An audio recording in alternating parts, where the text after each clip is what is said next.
Ya, ya. Selanjutnya pertanyaan terakhir ini begini, saya kan dulu pernah mengusulkan kepada Bapak Menteri Agama dulu waktu kita mesti sering bersama, Pak Menarus Syadali dulu, saya mengatakan bahwa ini Quran terjemahan Depak itu perlu direvisi, diperbaiki lagi karena ada beberapa kesalahan. Dan beliau mengatakan mana bukti kesalahannya. Saya bilang tidak usah satu Quran lah, ayat pertama saja. Ketika menerjemahkan Bismillahirrahmanirrahim, itu terjemahan resminya adalah dengan nama Allah yang Maha Pengasih dan Maha Penyayang. Ketika ba di situ, yang tadinya ba itu artinya banyak, ada ba sababiyah, ada ba qasam, ada ba apalagi ba yang tidak ada maknanya ya, ba zaidah dan sebagainya. Nah, ketika diterjemahkannya itu dengan nama Allah, ini berarti banyak lil isti'anah. Kalau isti'anah itu tadkhulu alal alah, masuk pada alat. Jadi kalau bismillah dengan nama Allah, nanti akidatan, secara akidah kita menganggapnya Tuhan sebagai alat. Jadi kenapa tidak diterjemahkan atas nama Allah saja daripada dengan nama Allah? Itu satu. Kemudian juga ada beberapa ayat Al-Quran, ini bukan kesalahan, hatta yalijal jamalu summal khiyam. Iya, iya. Nah, itu al-jamal itu di At-Tabari disebutkan zaujul naqah, artinya onta. Sebetulnya ini tidak matching antara onta dengan lubang jarum. Sesuatu yang tidak mungkin terjadi, diibaratkannya seperti onta masuk lubang jarum. Kalau kita sesuatu yang mustahil terjadi seperti menunggu kuda bertanduk. Ini antara lubang jarum dan onta nggak masuk, nggak matching. Jadi dalam bahasa Arab itu kalau kecil namanya khaitun, kalau besar ini namanya hablun, kalau sebesar ini buat nali kapal itu namanya jamalun. Jadi yang matching itu tambang, tidak mungkin tambang pengikat kapal itu dimasukkan ke lubang jarum. Jadi bukan ontak semacam itu tuh. Jadi artinya ini juga mungkin di terjemahan Depak ini juga sama, ontak gitu. Jadi artinya bahwa revisi Al-Quran terjemahannya itu menurut Pak Resep perlu atau tidak perlu Al-Quran direvisi kembali. Makasih Pak Ustaz. Silahkan. Oke, saya bahkan lebih dari itu. Saya tidak setuju Al-Quran diterjemahkan. Tidak bisa diterjemahkan. Yang diterjemahkan itu, yang dijelaskan itu maknanya. Karena terlalu bahasa Indonesia adalah bahasa yang miskin. Ya, bahasa Jawa itu jauh lebih kaya dari bahasa Indonesia. Nah, bahasa Arab sangat kaya. Ada berkata sementara orang ada 12 juta kosakata bahasa Arab. Bahasa Perancis itu hanya 6 juta. Bahasa Indonesia tidak tahu berapa. Jadi bagaimana aneka kata yang terdapat dalam Al-Quran ini bisa dialih bahasakan ke bahasa Indonesia? Tidak bisa. Jadi kita menerjemahkan dalam arti menjelaskan maksudnya.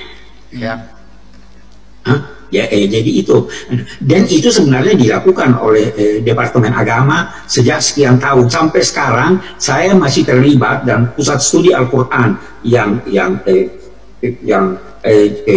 ada di Jakarta itu, di mana saya juga terlibat di sana. Itu sampai sekarang masih terus terlibat dalam usaha untuk memperbaiki sebisa mungkin apa yang tercantum dalam terjemahan Departemen Agama. Tapi apa yang kita lakukan itu masih perlu terus dari saat ke saat ditinjau. Jadi tidak ada terjemahan Al-Quran. Itu tidak bisa terjemahkan. Ada kata-kata dalam bahasa Jawa yang tidak ada dalam bahasa Indonesia. Ya kan? Karena bahasa Jawa sangat kaya. Saya tidak tahu apa bahasa Indonesianya miris. Ya kan? Jadi tidak terjemahan. Terjemahan maknanya, penjelasan maknanya. Saya kira itu. Ya, oke. Virtual. Nampaknya di ujung virtual juga sudah. Oke, halo Sobat Waras. Apa kabar semuanya? Jumpa lagi ya dengan Pavel 88 Channel tentunya. Salam sejahtera untuk kita semua dan salam waras ya. Kita akan bahas ya video ini ya, Yesuslah Tuhan dan Juru Selamat. Ya, percayalah kepadanya supaya engkau tidak binasa. Dari penjelasan Buya Sakur dan juga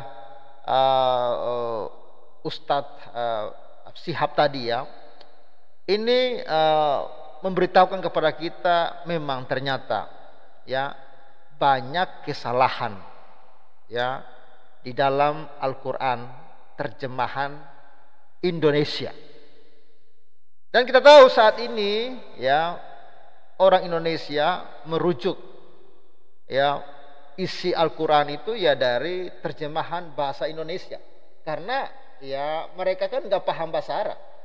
Bahkan tadi Shihab tadi mengatakan bahwa ya sebaiknya Al-Quran jangan diterjemahan ya, karena ya itu mengandung banyak kesalahan dalam penerjemahannya. Jadi boleh dibilang apa yang sedang dipercayai oleh saudara kita Muslim saat ini, kalau mereka menggunakan Quran terjemahan, maka mereka banyak mempercayai yang salah ya. Dan kalaupun tidak diterjemahkan, mereka semakin nggak tahu apa-apa lagi ya, karena memang seorang ustadz ya mengatakan ya orang Indonesia suka menggunakan bahasa Arab ya, suka mengulang-ulang bahasa Arab tapi tidak tahu artinya ya, akhirnya menjadi keledai di Indonesia. Itu kalau saya nggak salah Ustadz Situmorang ya. Kita akan bahas ya bagian ini Sobat Waras. Dukung terus Pavel 88 Channel, dan saya terus mohon dukungan Sobat Waras untuk pembangunan rumah ibadah kami yang sedang kami kerjakan di pedesaan. Sobat Waras yang punya berkat ya bisa mendukung pembangunan rumah ibadah kami, dan puji Tuhan sudah fondasi saat ini ya sudah kelar ya fondasinya, tinggal kita bangun ya kelanjutannya. Dan mungkin hari Senin ya saya akan cek berapa saldo yang sudah terkumpul, dan kita akan mulai start ya untuk membangun ini ya. Dan kiranya Tuhan Yesus yang akan menolong, dan bagi Sobat Waras yang tergerak ingin mendukung kami, Sobat Waras bisa langsung berdonasi ya melalui nomor rekening yang ada di layar kaca. Kiranya Tuhan Yesus yang akan selalu memberkati. Puji Tuhan. Ya, kita kembali ya, dengar baik-baik video ini sekali lagi ya, dengar baik-baik ya kawan-kawan ya. Ya. Selanjutnya pertanyaan terakhir ini begini, saya kan dulu pernah mengusulkan kepada Bapak Menteri Agama dulu waktu kita mesti sering bersama, Pak Menaru Syadali dulu. Saya mengatakan bahwa ini Quran terjemahan Depak itu perlu direvisi, diperbaiki lagi karena ada beberapa kesalahan. Dan beliau mengatakan mana bukti kesalahannya. Saya bilang tidak usah satu Quran lah. Bahkan Menteri Agama pun pada zaman itu ya enggak tahu di mana kesalahannya. Dan memang hanya orang-orang yang benar-benar paham ya bahasa Arab akan mengerti di mana kesalahan-kesalahan di dalam Quran terjemahan yang saat ini dipakai oleh umat Islam. Kalau orang-orang yang nggak paham itu ya mereka percaya-percaya aja dengan terjemahan itu, padahal sebenarnya banyak ya kesalahan. Makanya Buya Sakur mengatakan janganlah seluruhnya ya, satu aja katanya ya. Yang pertama saja, ketika menerjemahkan Bismillahirrahmanirrahim, itu terjemahan resminya adalah dengan nama Allah yang Maha Pengasih dan Maha Penyayang. Ketika ba di situ, yang tadinya ba itu artinya banyak, ada ba sababiyah, ada ba qasam, ada ba apalagi ba yang tidak ada maknanya ya, ba zaidah dan sebagainya. Nah, ketika diterjemahkannya itu dengan nama Allah, ini berarti banyak lil isti'anah. Kalau isti'anah itu tadkhulu alal alah, masuk pada alat. Jadi kalau bismillah dengan nama Allah, nanti akidatan, secara akidah kita menganggapnya Tuhan sebagai alat. Jadi kenapa tidak terjemahkan atas nama Allah saja daripada dengan nama Allah? Itu satu. Kemudian juga ada beberapa ayat Al-Quran, ini bukan kesalahan, seperti hatta yalijal jamalu sumbal khiyam. Ya. Nah, itu al-jamal itu di At-Tabari disebutkan zaujul naqah, artinya onta. Sebetulnya ini tidak matching antara onta dengan lubang jarum. sesuatu yang tidak mungkin terjadi, diibaratkan ini seperti onta masuk lubang jarum. Kalau kita ini menarik ya, seperti seekor unta masuk lubang jarum. Sebenarnya ini perumpamaan ini ya, ini sebenarnya kalau di dalam Alkitab sebuah perumpamaan yang disampaikan oleh Yesus kepada seorang pemuda yang bertanya kepada dia tentang bagaimana supaya masuk surga, ya. Lalu dia bilang, saya sudah melakukan seluruh hukum Taurat. Lalu terakhir Yesus mengatakan, ya kalau begitu jual segala hartamu dan bagi-bagikan kepada orang miskin. Namun pemuda yang kaya ini ya pergi dengan sedih hati. Karena apa? Ternyata dia lebih mencintai hartanya daripada mengikuti perintah Yesus.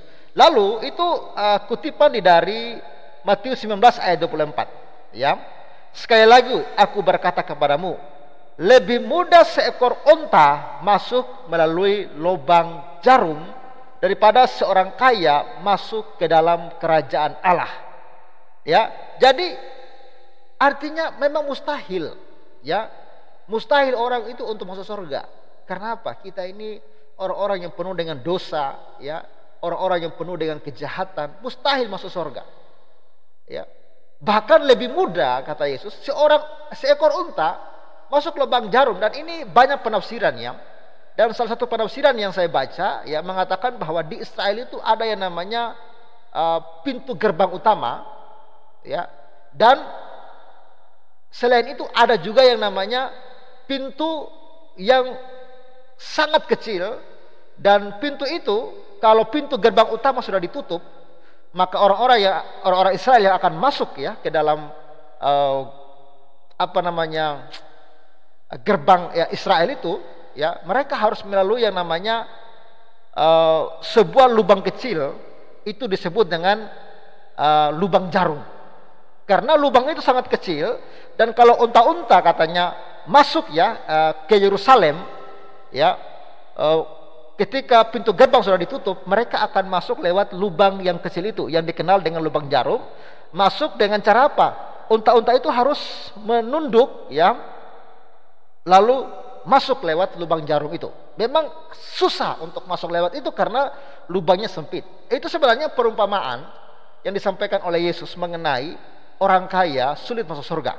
Ya, bukan berarti orang kaya tidak masuk surga, tapi sulit ya karena banyak orang kaya lebih mencintai hartanya daripada Tuhan.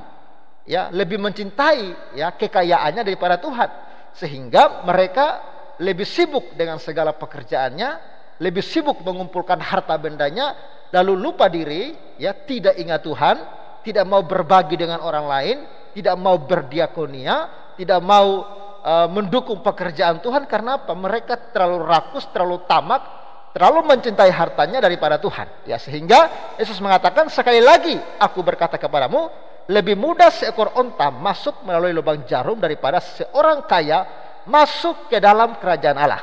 Ketika murid-murid mendengar itu, ya sangat gemparlah mereka dan berkata, jika demikian siapakah yang dapat diselamatkan? Yesus memandang mereka dan berkata, bagi manusia hal ini tidak mungkin, tetapi bagi Allah segala sesuatu mungkin. Dan memang benar ya, kita tidak bisa masuk surga, mau orang kaya mau orang miskin, ya kalau kita tidak percaya kepada Yesus, maka kita tidak akan masuk surga. Kalau Anda orang kaya, percayalah kepada Yesus, ya, maka Anda akan masuk surga. Dan orang yang percaya kepada Yesus pasti akan didiami oleh Roh Kudus, dan Roh Kudus yang akan berkarya di dalam kehidupannya untuk mengubah segala karakter kehidupan yang tidak berkenan di hadapan Allah. Jadi bukan orang kaya tidak bisa masuk surga, ya, tetapi sulit. Kenapa? Kalau orang kaya itu tidak sungguh-sungguh ikut Tuhan, tidak sungguh-sungguh percaya Yesus, ya, tidak sungguh-sungguh ya hidup sesuai dengan apa yang Tuhan firmankan. Nah, kira-kira begitu. Dan ternyata ini dipersoalkan oleh Buya Sakur karena ada juga ayatnya di dalam Quran terjemahan ya. Nah, kita dengar baik-baik. Nah, ini tidak matching antara onta dengan lubang jarum. Itu al-jamal, itu di At-Tabari disebutkan zaujul naqah, artinya onta. Sebetulnya Ini tidak matching antara onta dengan lubang jarum. Sesuatu yang tidak mungkin terjadi, diibaratkan ini seperti onta masuk lubang jarum. Kalau kita sesuatu yang mustahil terjadi seperti menunggu kuda bertanduk. Ini antara lubang jarum dan onta nggak masuk, nggak matching. Jadi dalam bahasa Arab itu, kalau kecil namanya khaitun, kalau besar ini namanya hablun. Kalau sebesar ini buat nali kapal itu namanya jamalun. Jadi yang matching itu tambang, tidak mungkin tambang pengikat kapal itu dimasukkan ke lubang jarum. Jadi bukan ontak semacam itu tuh. Jadi artinya ini juga mungkin di terjemahan depannya juga sama, ontak gitu. Jadi artinya bahwa revisi Al-Quran terjemahannya itu menurut Pak Gresep perlu atau tidak perlu Al-Quran direvisi kembali. Makasih Pak. Jadi ya Buya Sakur sarankan ya supaya Quran ini yang terjemahannya direvisi kembali karena banyak terjemahannya yang salah atau tidak sesuai dengan konteks yang benar. Ya, lalu apa jawab Quraisy Shihab ya, kita lihat ya. Silakan. Oke, saya bahkan lebih dari itu. Saya tidak setuju Al-Quran diterjemahkan. Tidak bisa diterjemahkan. Bahkan tidak setuju Al-Quran diterjemahkan. Aduh, kalau Al-Quran tidak diterjemahkan, ya maka akan semakin tidak pahamlah umat ya tentang isi Quran itu. Kenapa? Karena tidak semua umat paham bahasa Arab. Ya mungkin kalau seperti Quraisy Shihab, seperti Buya Sakur ya paham bahasa Arab, mengerti bahasa Arab, tahu baca, tahu maknanya. Tapi kalau orang awam nggak tahu apa-apa, ya ini problem ya, problem di dalam mereka sendiri.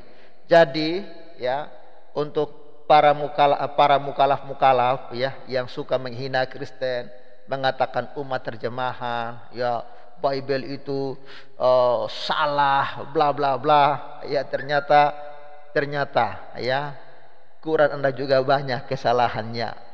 Yang Anda klaim Bible salah ya itu kan klaim Anda ya, itu ya salah menurut Anda ya kan. Tetapi hari ini dengarkan baik-baik video ini. Ustadz senior pun mengatakan terjemahan Quran banyak yang salah daripada Anda ngurusin ya Alkitab, ya mendingan urusin dulu tuh teks-teks yang salah di dalam Quran terjemahanmu supaya Anda itu jangan jadi bodoh dan tolol ya. Kalau model-model Kainama, model-model Dance Mumet ya, model-model si Waloni ya nggak tahu apa Quran itu. Nggak paham mereka ya, nggak paham. Mungkin mereka hanya bahkan baca Quran aja mungkin nggak tahu ya kawan-kawan ya, nggak tahu apalagi mau tahu artinya ya. Tapi heran mereka hanya sibuk ngurusin Alkitab, sibuk ngurusin Yesus ya. Urusi dululah Quranmu yang banyak kesalahan itu ya, kata Buya Sakur, dan butuh untuk direvisi ya. Tapi Quraisy Shihab mengatakan ya bahkan saya pun tidak setuju untuk ya diterjemahkan ya. Maka makin bingunglah kalian ya. Oke, itu aja video singkat dari saya. Yesuslah Tuhan dan Juru Selamat ya. Percayalah kepadanya supaya engkau tidak binasa dengan segala-gala dosamu, karena hanya Yesus yang sanggup membebaskan Anda dari kutuk dosa, kuasa maut, kuasa neraka, yang dapat memberikan kepada Anda hidup yang kekal. Sampai jumpa lagi dalam video-video berikutnya. Jangan lupa support terus Pavela 88 Channel, support terus pembangunan rumah ibadah kami yang sedang kami kerjakan ya di pedesaan. Ya semoga rumah ibadah ini segera selesai ya, dan ini dapat kita pakai untuk membina umat Tuhan supaya semakin waras, semakin cerdas, semakin cinta akan Tuhan. Salam waras, Tuhan memberkati. Shalom.